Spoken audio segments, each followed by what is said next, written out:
From WATE 6 on your side starts now. Coming up on Tennessee This Week, two Republicans vying for Knox County Public Defender.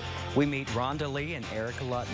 And an effort to make Tennessee voters the first in the country to cast ballots in the presidential primaries. Plus, trustees consider taking the interim out of UT President Randy Boyd's title. That's all coming up on Tennessee This Week. Hello and welcome to Tennessee This Week.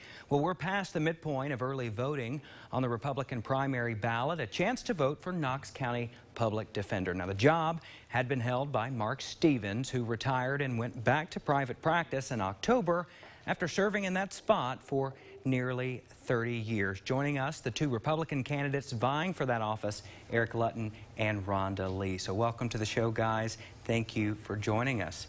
We want to start with you, Rhonda Lee. Tell us about yourself and maybe why you believe you're the person voters should choose. Well, I'm a mother of 6 children, 9 grandchildren, and before getting into the legal field, I had another business, and I went back to school and worked in law firms, and I have been doing private defense for people who can't afford representation going on the last 7 years. This position came open. I'm already doing the job as a public defender, and I feel like I could make a difference and a fresh start after 29 years of looking at it from a different perspective and just, you know, take it off from where it is. It's already a great place, and just looking at some fresh ideas. Okay, now on to Eric Lutton here. Governor Lee appointed you to serve as public defender until the election came around, so I'll pose the same question to you. Tell us about yourself and maybe what you've done in the time you've served so far to be able to keep the job.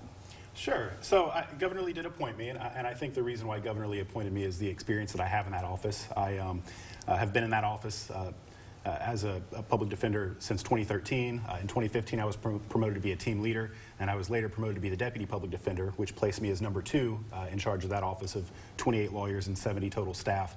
And so I have the experience in that office. And since I took it over last year, I have tried to rebuild some community partnerships that maybe we had let lapse. For example, Metro Drug Coalition, I have reconnected with them and got on their board of directors. That's a partnership that we had not had. The All for Knox opioid, there's an All for Knox committee to combat the opioid epidemic, and so I have been very active in that to try and do what we can to help the community and lower crime rates and help those addicted individuals.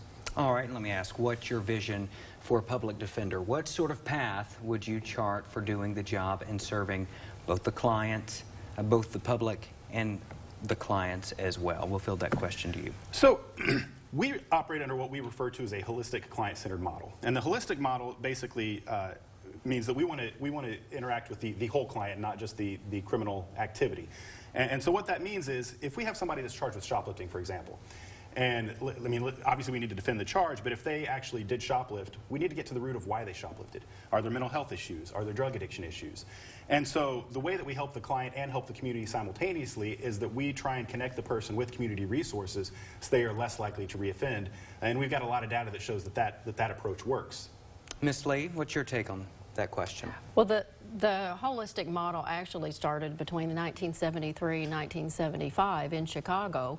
That was a college of social work, and then there was a law school that teamed up together to see how incorporating the family of people accused of a crime, how that you know, affects the whole family. So I do agree that, you know, we need to have an effort to, you know, work together as a community. And first of all, what I would like to see is an audit.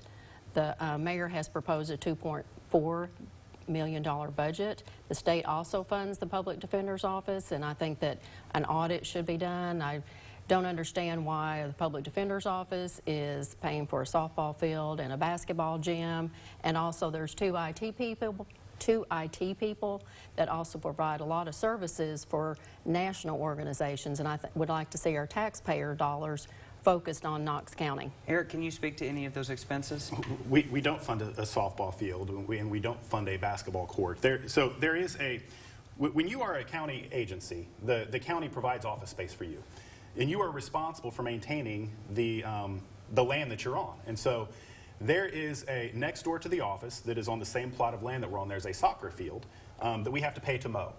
Last year in our budget, that was $3,500 to do the landscaping and mowing. But that is not us purchasing a soccer field. That is county-owned property that we're responsible for maintaining because that's part of the plot of land that we are on that the county's provided for us.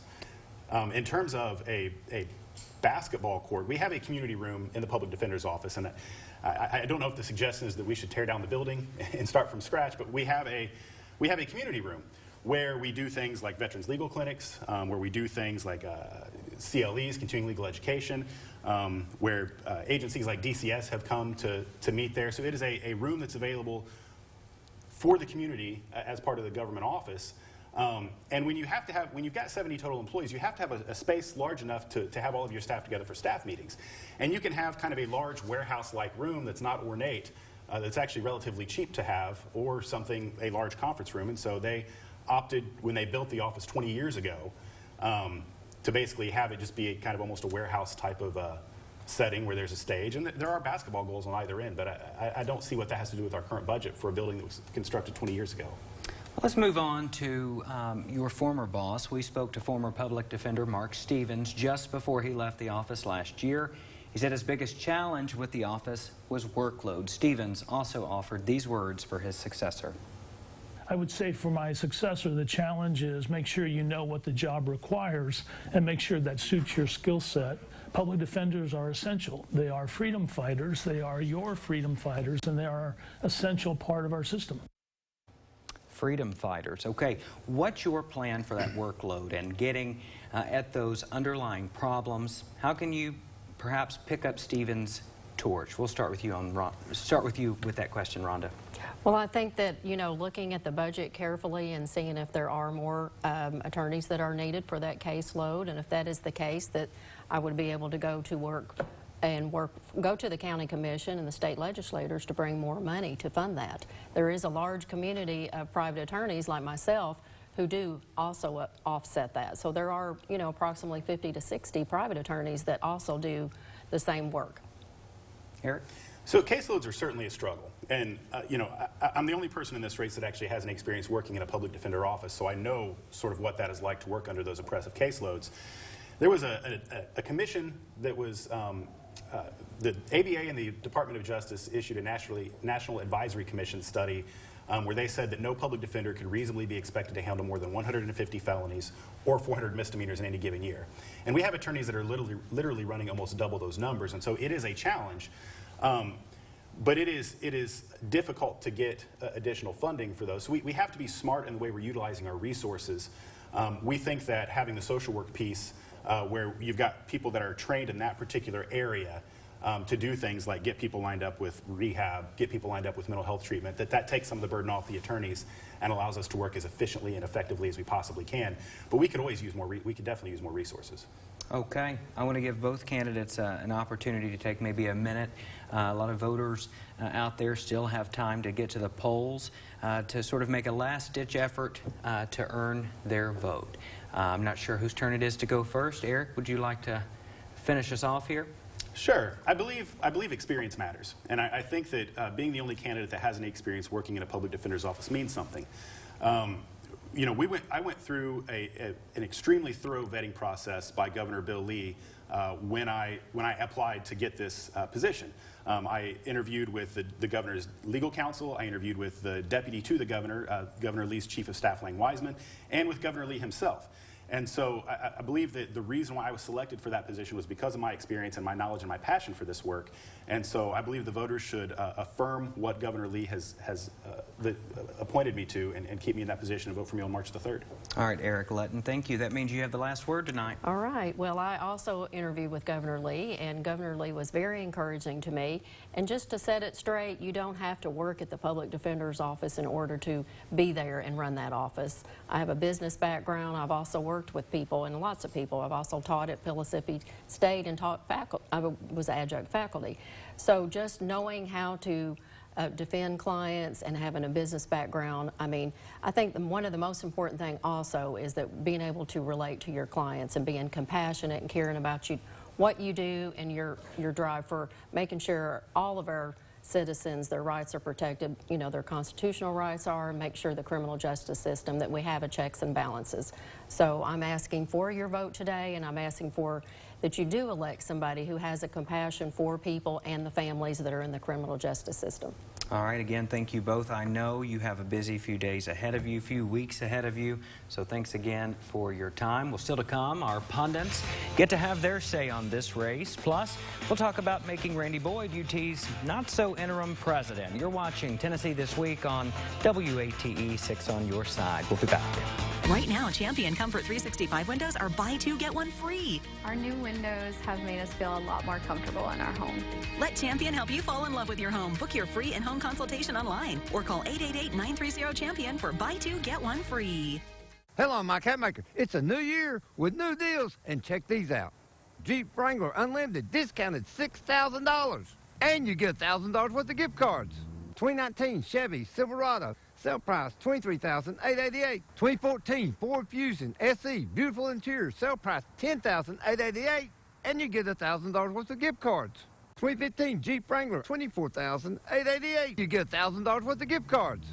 So hurry on in to Jim Claw Dodge Chrysler Jeep Ram. Wrestling with a design debacle in your house? Email Living East Tennessee your problem and let the Knoxville Wholesale Furniture Design Center help. Your design question could be answered on the show. Any problem, any room, email us your question today. Every day, we're out here telling your stories. Everybody has an ability to achieve something great. Local stories about life, community, the Tennessee spirit, and the rhythm behind what makes this such an amazing place to call home. Amazing things come from amazing people. We're on your side, here to help by focusing on the needs and concerns of East Tennessee. We've been a part of your community for more than 65 years. For everyone and for everything East Tennessee, thanks for watching WATE 6 on your side. Hey, welcome back to Tennessee This Week. Well, it's time to hear from our panel of pundits. Joining us is GOP State Executive Committee member James Corcoran, 6 on Your Side political contributor Courtney Piper, and he's back, guys, WATE 6 on Your Side political analyst George Corda. No sunburn, George. No, I enjoy the sun, but when you use the protection factor 5,000, you really don't have a problem with that. Smart man. All right, well, the first question, welcome back. The first question to you guys is, what do you think about the candidates for public defender? George, we'll start with you. Well, it was an interesting little back and forth. I thought he did a better job of introducing himself, and what I've said before, I'll say again.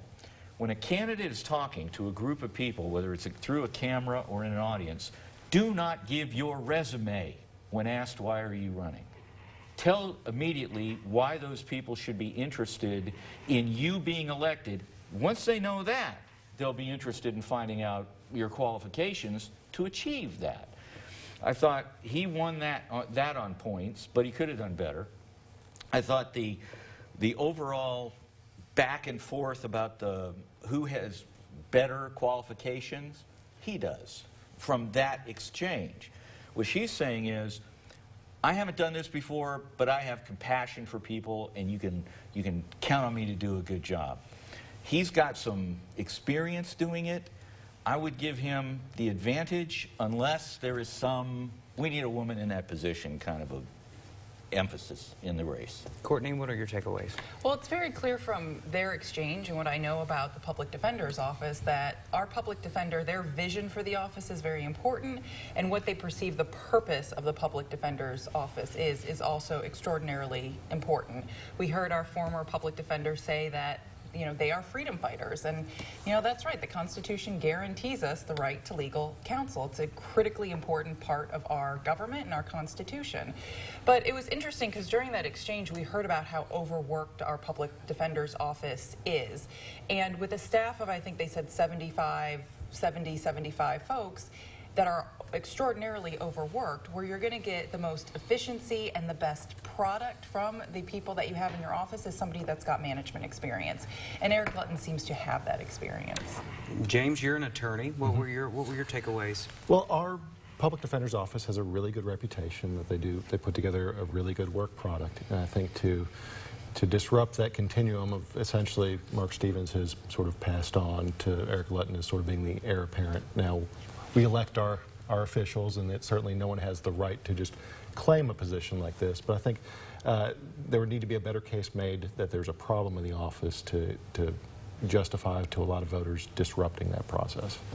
All right, if you guys don't mind, let's move to Nashville. State Representative Rick Staples, he's been facing questions from media outlets, including the Knoxville News-Sentinel and journalist Carrie Wade Gervin, about his campaign spending and about a reported legal dispute over his former home. Staples released a statement saying he is temporarily living outside the district, looking for housing to accommodate his disabled son. Now, on his campaign finances, he says he has not misappropriated any funds. He is conducting an audit to improve accounting practices, which should be public by the time this show airs. And he told us, quote, "The fact that I experience these financial issues gives me the ability to connect with and relate to many of my constituents who also have experienced financial difficulties." But my question, given the sexual harassment issue he faced last year, can he get past this scandal with the voters, Courtney? I don't think anybody has a problem with Rick Staples having financial hardships and being in a financially difficult spot. The problem is looking at that financial report, which is extraordinarily disappointing, and looking at expenses that are you're going, all right, well, that's bad judgment. You're saying that you need flowers in your office. I mean, not necessarily something I would do with campaign dollars, but, you know, is that necessarily a campaign finance violation? More bad judgment. But there's other expenses in there that are clearly suspect.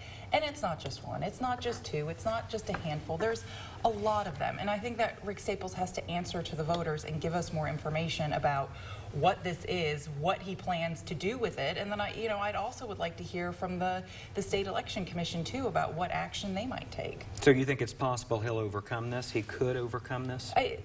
The only way we're going to know is if there is an election. I do not see him resigning no matter what happens. He doesn't have to resign. There's nobody who's going to make him resign.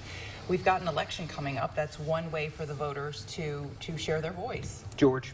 You know, Rick Staples is kind of a hail fellow, well-met guy. I mean, he's an easy guy to like, get along with. But this is bad stuff. I mean, this is the kind of thing. When politicians are running for office, sometimes they'll contact me ahead of time and say, hey, I want to tell you why I'm running. And they ask me, what are the things I need to be careful of? I said, there are two things that will kill a politician faster than anything: money and arrogance. And arrogance usually results in misuse of money. So there's going to be an audit, and it's not going to be by Rick Staples. The state's going to take a look at this, and it's going to look at it very, very hard. But it doesn't matter what we think. It matters what the voters in his district think. And if he's been doing stuff in his district voters like, if he gets jumped on by the state, I don't think it's going to hurt him. So they have to, whoever runs against him, assuming someone does, has to say, you folks have been hurt by this. And if they can't prove that, the chances of being defeated are very slim.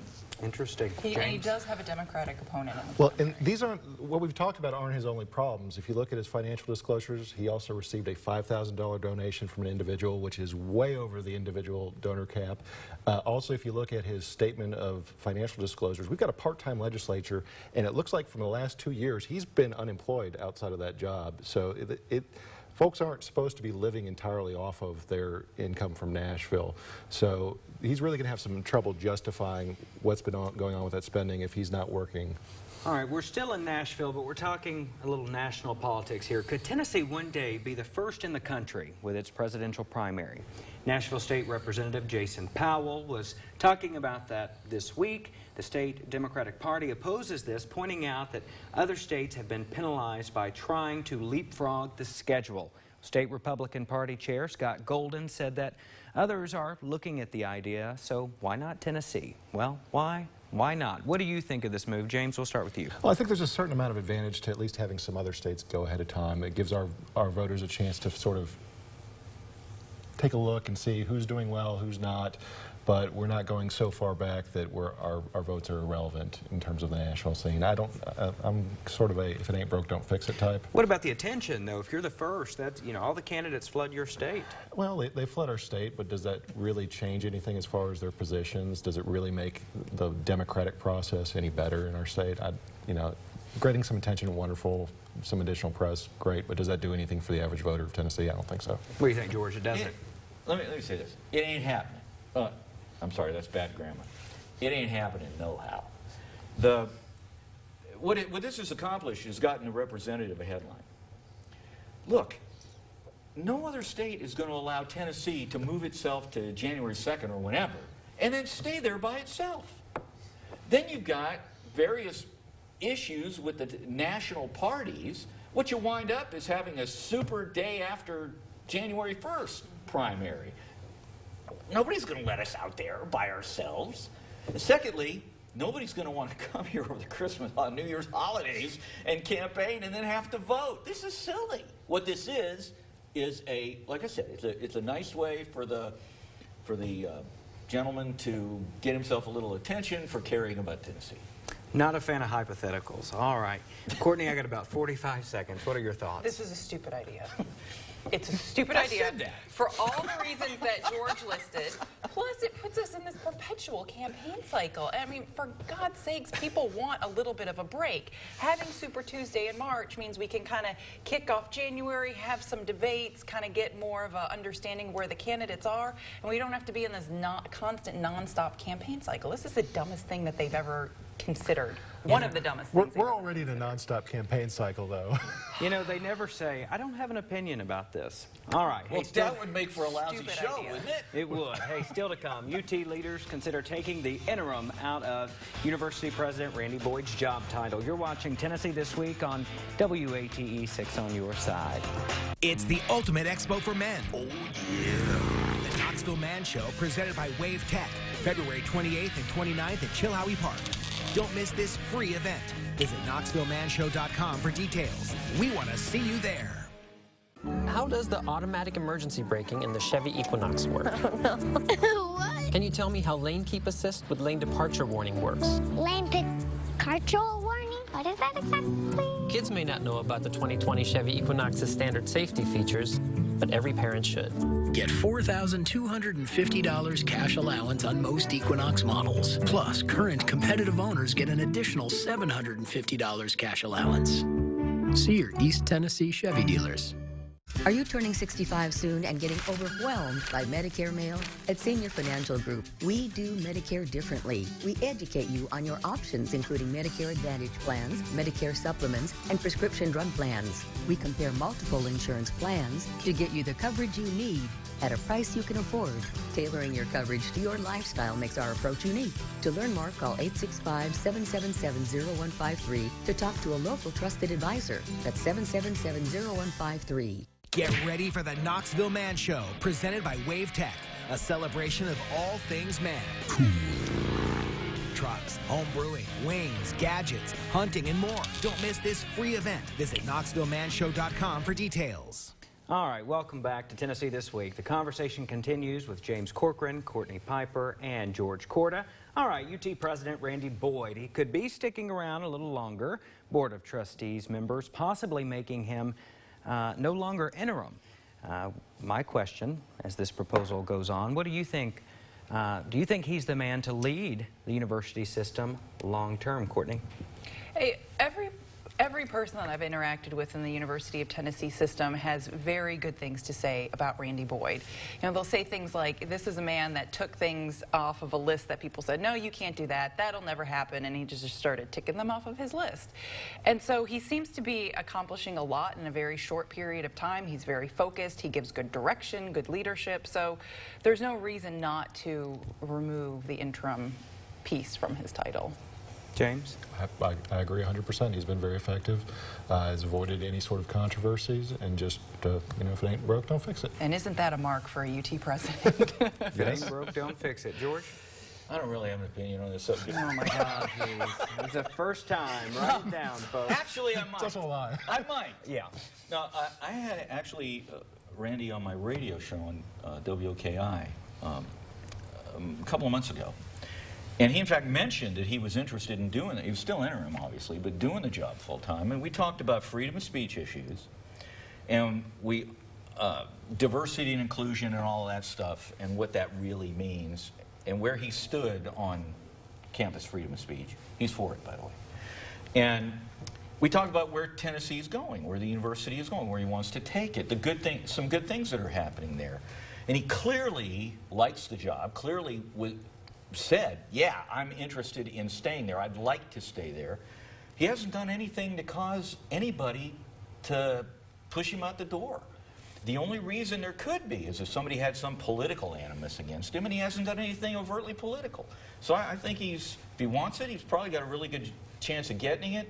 And I'm really tired of national searches to find the right person. We got the right person, and just leave him where he is.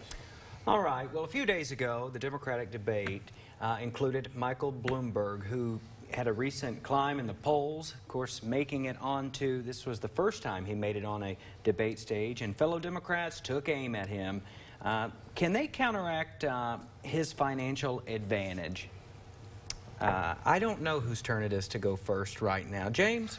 Well, I just think back to the 2016 debates when the Republican Party was in the same situation, and I think the more everyone took aim at Donald Trump, the more it sort of elevated him on a pedestal. Every other candidate has a certain number of candidates sort of in their lane or vying for the same category of Democratic voters. And I think the more that everyone talks about Bloomberg, it gives him an edge in a crowded field. Now, if some people drop out a little bit earlier, that might not hold true. But I think the more you say the name, there's a certain amount of people that are going to say, he's the guy everyone's talking about, he's my candidate, and I think it gives him a little bit of an advantage. George, I have a soundbite from you stuck in my brain. You can have all the arsenal, it gives you a greater advantage, more TV time, it doesn't mean you're going to win.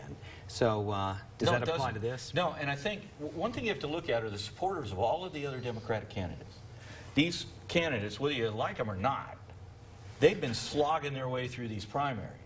Now here comes the billionaire spreading hundreds of millions of dollars, and suddenly he's on the debate stage.